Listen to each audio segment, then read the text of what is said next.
Before we can even get started with this work, we need to first become oriented to not just the language, but what we actually are talking about when we say the war on signal. So, I want to take a moment to share with you what that actually means, and it will become very clear who this work is actually for, because it is definitely not for everyone. And this has nothing to do with specialness or hierarchy or judgment. This is about architecture. So, when we're talking about the war on signal, we're talking about the architecture known as native coherence. And native coherence is signal. And architecture is not about superiority. So just because someone holds native coherence does not make them superior. And I really want to emphasize this because I know this work is very triggering for a lot of people, and it is not intended to be that way. So when we're talking about the war on signal, we're talking about native coherence. And native coherence has been distorted. So distortion shows up in the breath, in the tissue, and in the frequency. It's in the body. So when we have symptoms, we can look to the field. We can look to our native coherence, which is our signal, and how it has been distorted, which then shows up as symptoms. So when we're talking about the war on signal, we're talking about the normalization of distortion, the interference that occurs as we exist in a hierarchical domain. So, native signal is not familiar, it doesn't resonate, it conflicts with it. So, as signal bearers, one who holds signal, it becomes very foreign, almost like intrusive. And that distortion or that intrusion creates those symptoms. So the war on signal is the normalization of distortion. That distortion in the signal bearer creates symptoms. And we have the opportunity now to correct those symptoms. So in this video, we're going to talk about orientation because orientation has everything to do with native coherence. So orientation is the realignment with origin. So depending on your origin, in this case, we are speaking directly to those who carry signal. You are not oriented towards hierarchy. You are oriented towards signal. And once you see this, you can't unsee this.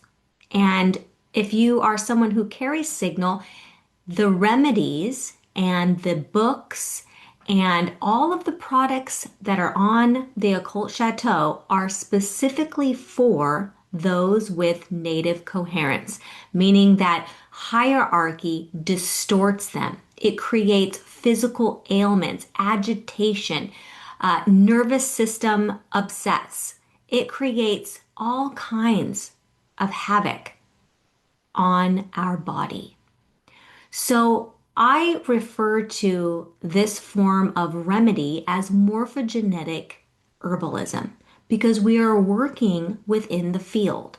Signal is field native. So we're not just talking about having an upset stomach or a pain in our hip or a dry scalp. We're talking about field distortion, distortion that comes from the interruption of signal, signal that is no longer able to flow freely through the body because the body for signal bearers is a transmitter and a receiver. And when the brain chambers and the gut and the systems that make up this vessel are distorted, it creates physical ailments. It creates panic. It creates distortion. So, to begin our experience together, we have to become oriented with this cosmology. So, there are a few ways to begin if this is indeed resonating for you.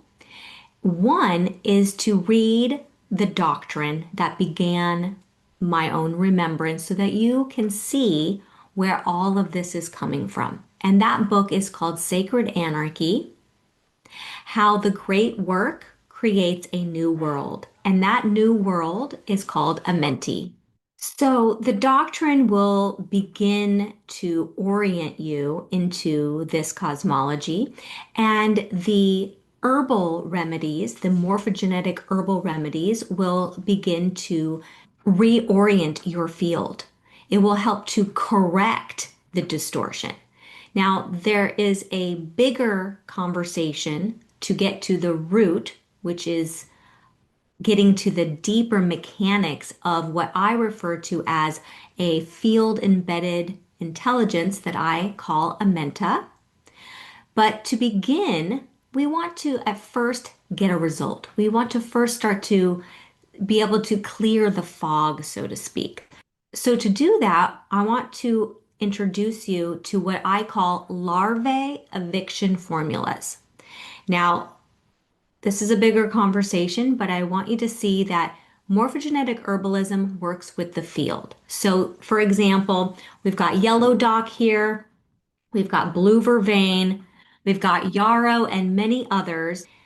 Each of these works out from a field perspective, okay? Not just on the body, it works on the field, the morphogenetic field of the signal bearer. So, for example, yellow dock clears deep heaviness. It's also going to work on the body, but it's going to start to remove that distortion, that interference from the hierarchical embedded intelligence. Okay? Yarrow, for example, ends boundary violations. Blue vervain ends survival mode.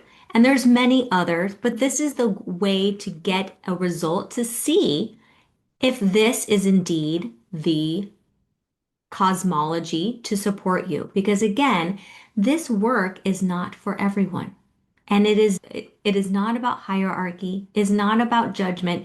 It is about architecture. And just as some people have blue eyes and some people have blonde hair, they have different orientations.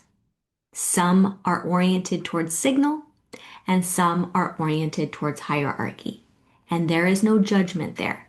So if this has resonated with you, the book would be the foundational doctrine called Sacred Anarchy, and then the larvae eviction formulas would be to begin clearing the distortion. The deeper work begins after these two actions are taken.